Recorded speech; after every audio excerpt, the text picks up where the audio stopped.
Perché sur sa colline, le château de Scipione surplombe la plaine du Pô. C'est le berceau des Pallavicino, l'une des plus anciennes lignées de la noblesse italienne. L'un de ses descendants, le comte René von Holstein, y réside avec Stefania, son épouse. Et quand le comte et la comtesse reçoivent, le chef Edoardo Craviani concocte des menus à base de produits locaux. Bienvenue au château de Scipione, je suis René von Holstein. Je suis Stefania von Holstein avec Elisabeth, ravie de vous accueillir.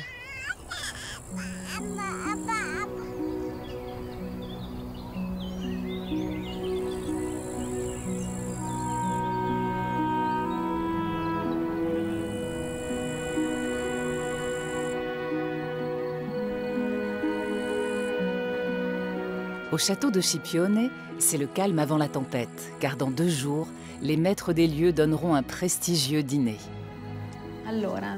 Alors, Olympia, que tu connais bien, arrivera demain, de même que Pierre Franco et Nicoletta Carrega. Ils arriveront vers quelle heure? Justement, je ne sais pas encore. La comtesse Stefania organise l'événement. Parmi les invités, son amie Raffaella est arrivée la première.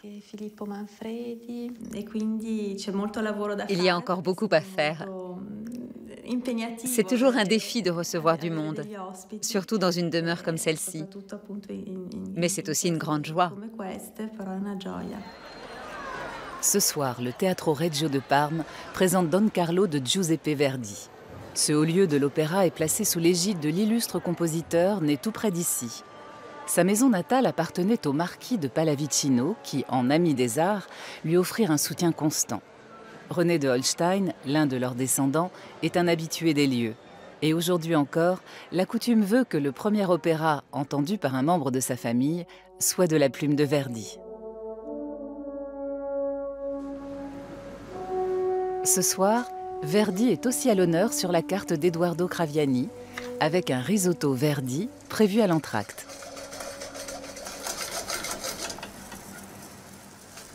Giuseppe Verdi est né à Busseto, dans la province de Parme. Pour rendre hommage au maestro que nous sommes fiers de compter parmi les enfants du pays, nous allons préparer un plat avec les produits les plus célèbres de la région. Du culatello, un jambon produit dans la province de Parme, comme chacun sait. Ensuite, des cèpes de Borgotaro, qui avec leur label de qualité sont les meilleurs de toute l'Italie. Et pour finir, une touche de couleur et de fraîcheur avec ce délicieux légume qu'est l'asperge verte.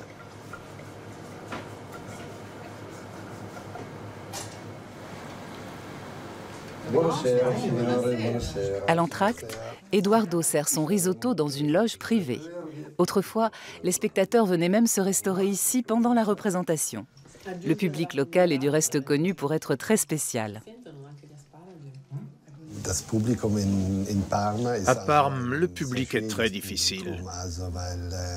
Les chanteurs ont une peur bleue de se produire ici en première. Si ça se passe mal, ils se font siffler. Et il y a peu de chances que ça se passe bien dans le reste de l'Italie. Mais si ça se passe bien, l'ovation est telle qu'on leur demande de rechanter le même air plusieurs fois de suite.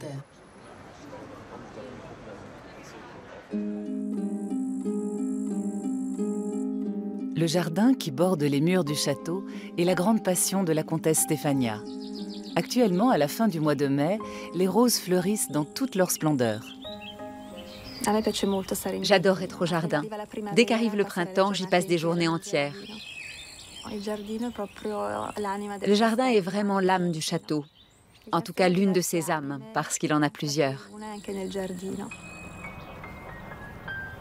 La comtesse veut porter un bouquet dans la chambre de son amie Raffaella. Dès l'an 985 et pendant 6 siècles, les terres des Pallavicino formaient un État indépendant. Le château des Scipione, l'un des plus anciens d'Italie, a été transformé par Lodovico et son frère Giovanni au XVe siècle et n'a guère changé depuis.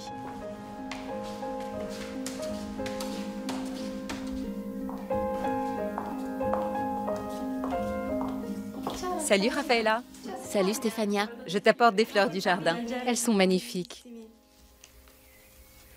Qu'il est beau ce plafond. Ça te plaît? Que signifient ces dessins d'après toi?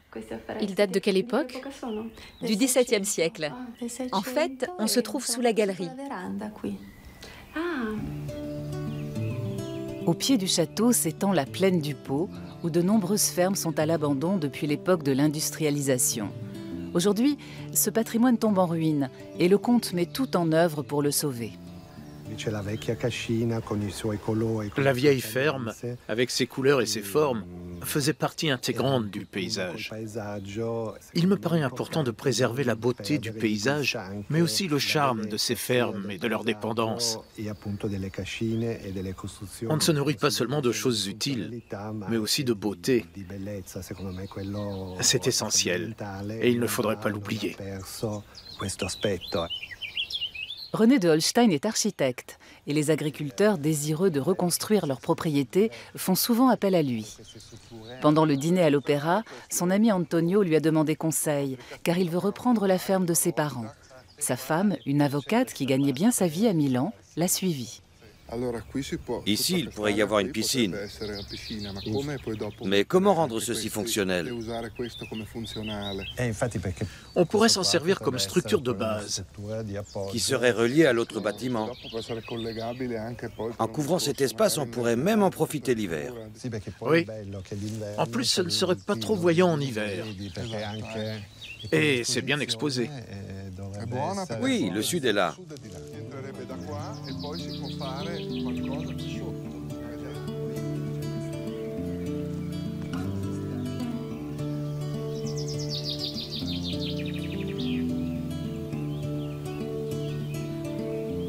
Le chef cuisinier Eduardo est monté au château pour discuter du menu de demain soir. Tant qu'à être là, il en profite pour préparer un déjeuner tout simple, des pâtes, mais faites maison. Je fais une fontaine comme le faisait déjà ma grand-mère. Elle commençait toujours sa pâte comme ça. Ce sont des gestes ancestraux, mais ce sont toujours les bons.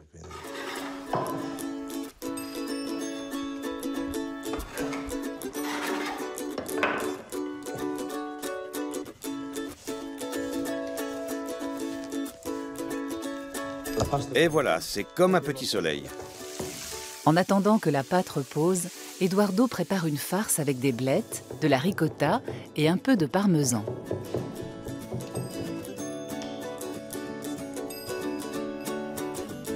Le tout est ensuite bien lié avec des œufs et du beurre.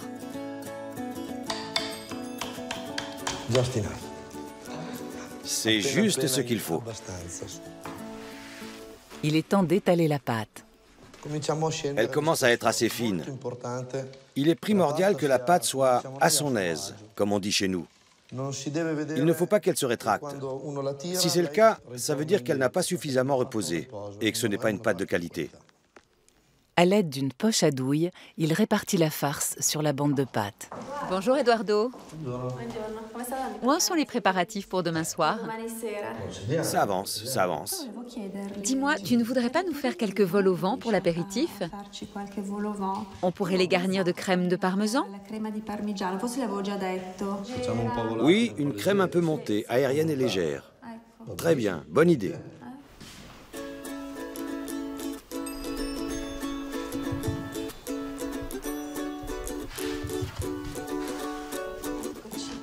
Merci Stéphania. Je suis très confiant pour ce dîner. Les ingrédients sont bons, exactement comme je les souhaitais. Et on a même trouvé quelques asperges sauvages. Parfait, j'en suis ravie. On se voit plus tard. À plus tard. René s'est rendu à Busseto, la ville natale de Giuseppe Verdi. Aujourd'hui, le palais des marquis de Pallavicino abrite un musée dédié au célèbre compositeur. Le comte vient consulter les archives de sa famille. Elles sont conservées à la bibliothèque de la ville que le professeur Corrado Mingardi dirige depuis de longues années. Bonjour, professeur. Comment allez-vous? Très bien. Vous tombez à pic. J'ai trouvé quelque chose qui témoigne des rapports entre votre arrière-arrière-grand-père et Verdi. Si vous voulez, je vais vous chercher ça tout de suite. C'est très aimable à vous.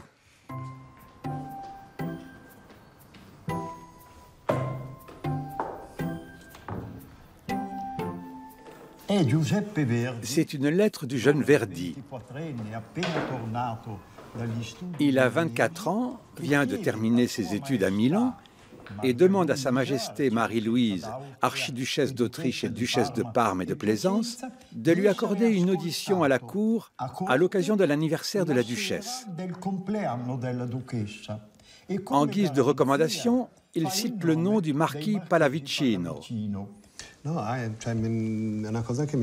C'est un grand plaisir d'apprendre que mon aïeul a soutenu Verdi.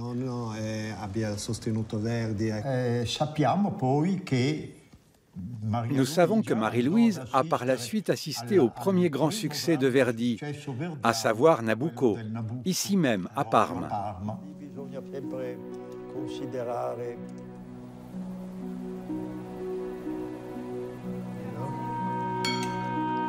Pour le déjeuner, avec les ravioles au menu, on a mis la table au Salon Rouge.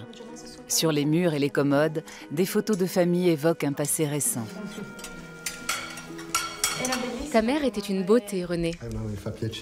Oui, en effet. Cette photo date de l'époque où elle était en exil à la Maison Royale.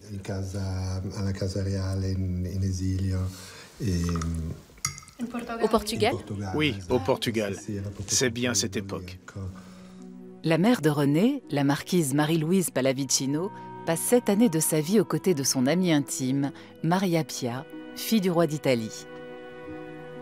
Après la Première Guerre mondiale, le château des Scipione tombe aux mains de l'État italien. Par amour pour la marquise, un diplomate danois et comte de Holstein rachète le siège de la famille Pallavicino au milieu du XXe siècle.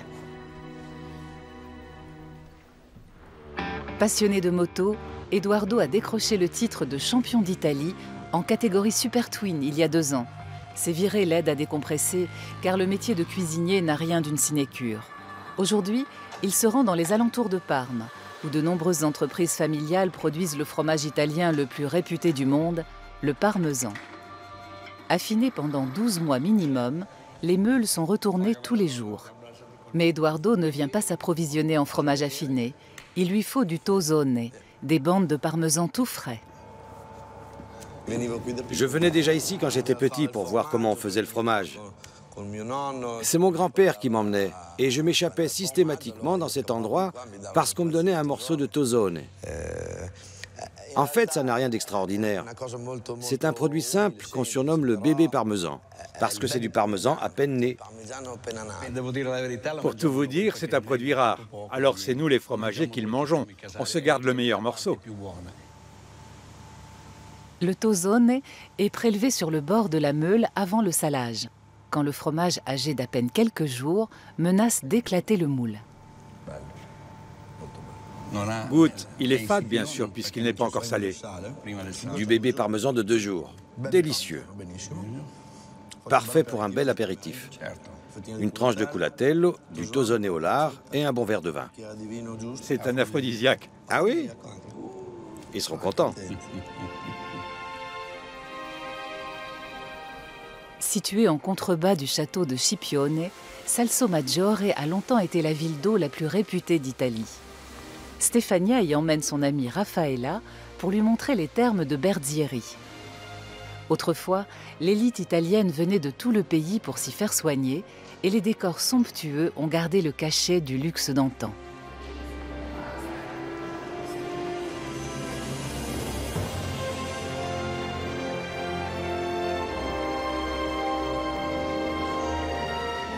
Les eaux des salines étaient connues pour soulager de nombreux maux, mais le sel n'était pas seulement un remède, il était aussi le fondement de la fortune des Pallavicino.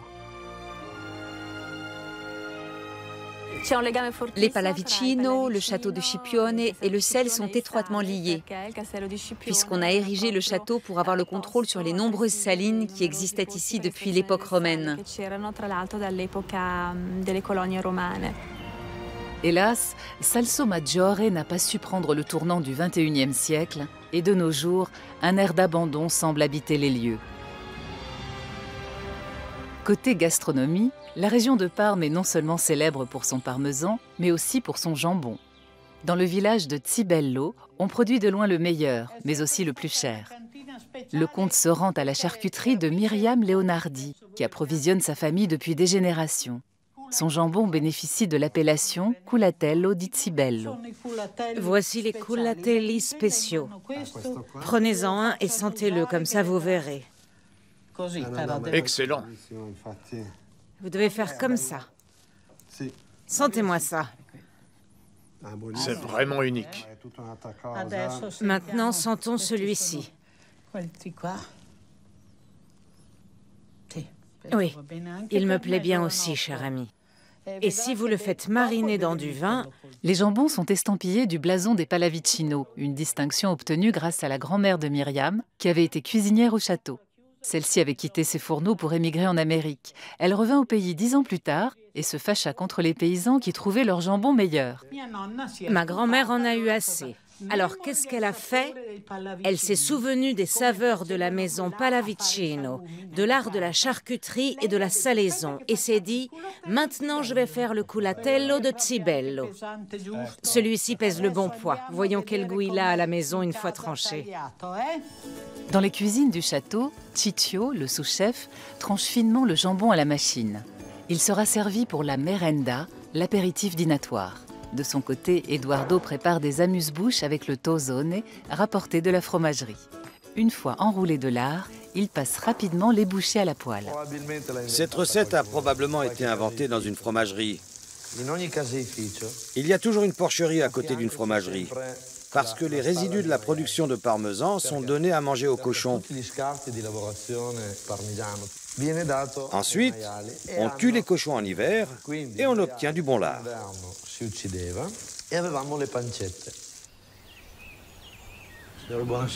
Un petit apéritif juste pour goûter ce lard savoureux. Tout devrait être bien équilibré. Je vous souhaite une bonne continuation.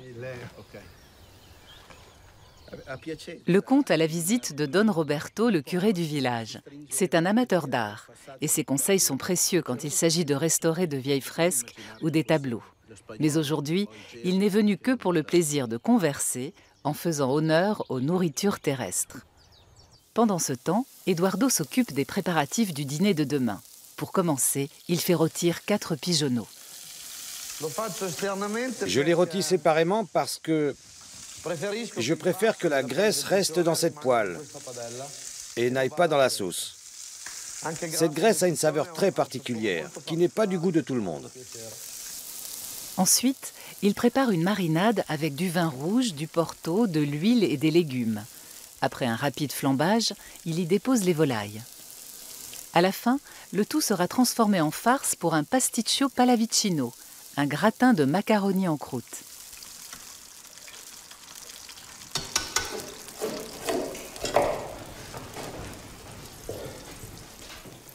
Une fois cuite, la viande sera couverte de marinade enrichie de vin rouge et de porto pour macérer toute la nuit.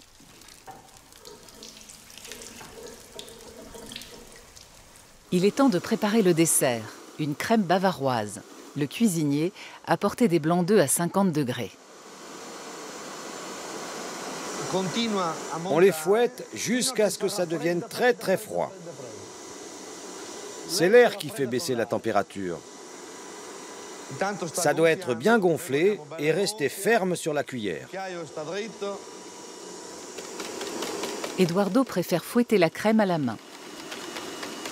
Comme ça, je la sens mieux et je m'arrête dès qu'elle a la bonne consistance. Pendant qu'Eduardo fait monter la crème, le sous-chef ajoute du coulis de fruits rouges au blanc en neige. Les deux cuisiniers travaillent ensemble depuis des années et forment un duo bien rodé. Pour finir, les blancs en neige sont délicatement incorporés à la crème fouettée et le mélange est réparti dans des moules avant d'être réservé au frais pendant 24 heures. Même s'il reste beaucoup à faire pour la réception de demain soir, le comte et la comtesse prennent le temps de se promener. Cela fait à peine 2 ans qu'ils ont décidé de s'installer au château de Scipione.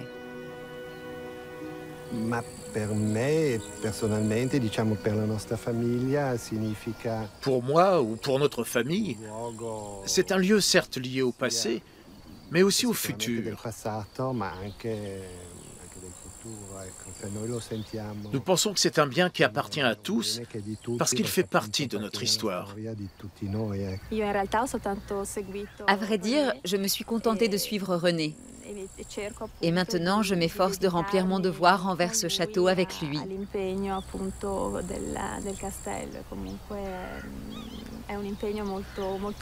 C'est une lourde responsabilité, mais c'est aussi un bonheur de vivre et d'habiter dans un endroit si beau.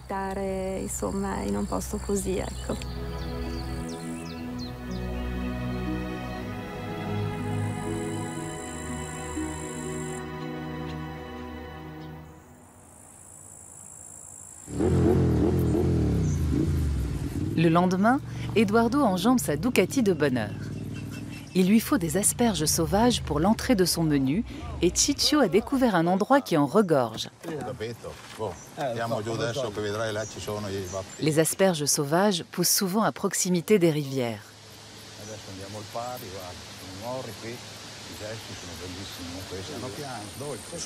Elles sont belles ici. Méfie-toi des orties. Va voir un peu plus loin. En voilà une.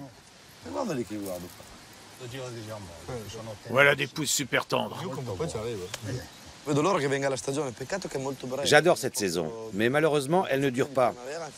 La période où tout renaît ne dure qu'un tout petit bout de printemps. Ça ne se trouve pas dans le commerce. Si on ne va pas les cueillir, on n'en a pas. Ça n'a pas de prix. On les mange croquantes. On s'est dit qu'on allait en faire une belle entrée avec de la truite.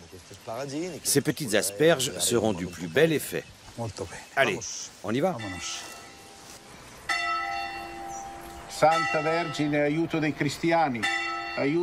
Ce dimanche, Scipione célèbre la fête de la Madone des Tempêtes. Les châtelains participent à la procession menée par Don Roberto. Précédée d'enfants qui répandent des pétales de fleurs, la statue de la Vierge est portée en cortège autour du château.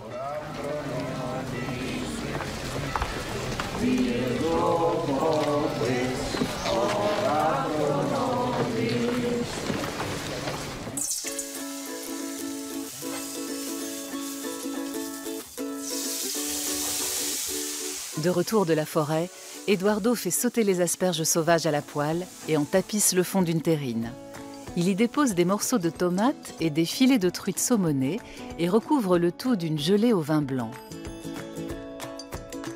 Son aspic de poisson n'a plus qu'à prendre au réfrigérateur.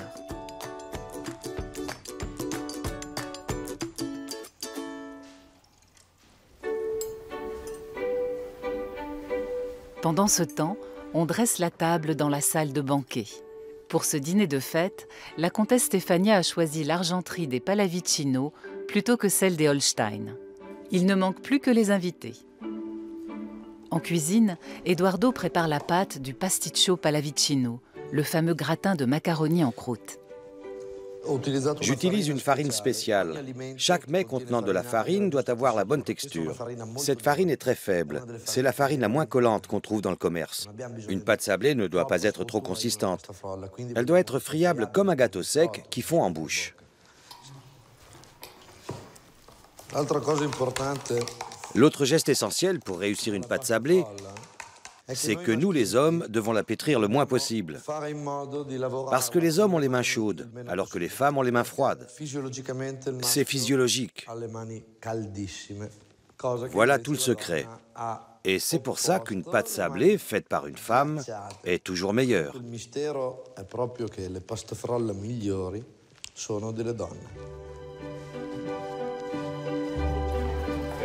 Les invités sont arrivés et prennent l'apéritif dans la cour du château.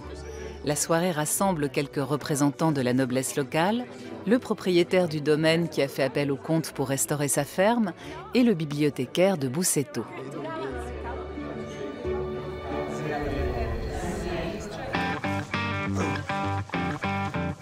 En cuisine, l'heure du coup de feu approche.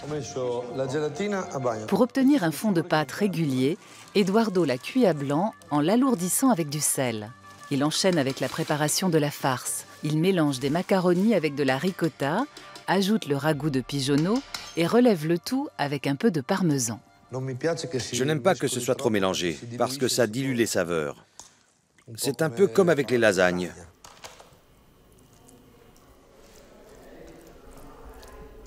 Le cuisinier répartit la farce sur les fonds de pâte. L'accord sucré-salé fait l'originalité de cette spécialité baptisée pasticcio pallavicino en hommage au maître de maison.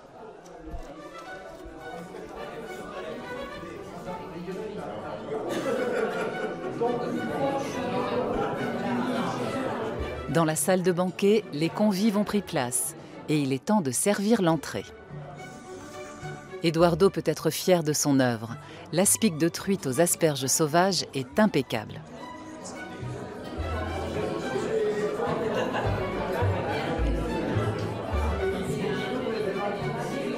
Sitôt passé au four, le pasticcio est décoré de quelques brins de romarin avant d'être porté à table. Gratin de macaroni à la pallavicino.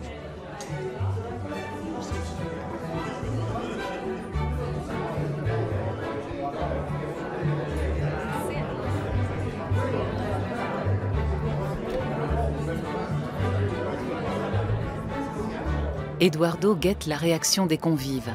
Après tout, c'est un plat noble qu'il ne prépare pas tous les jours. Il est soulagé, tout le monde se régale. Le dîner au château de Scipione s'achève tout en douceur avec la crème bavaroise aux fruits rouges.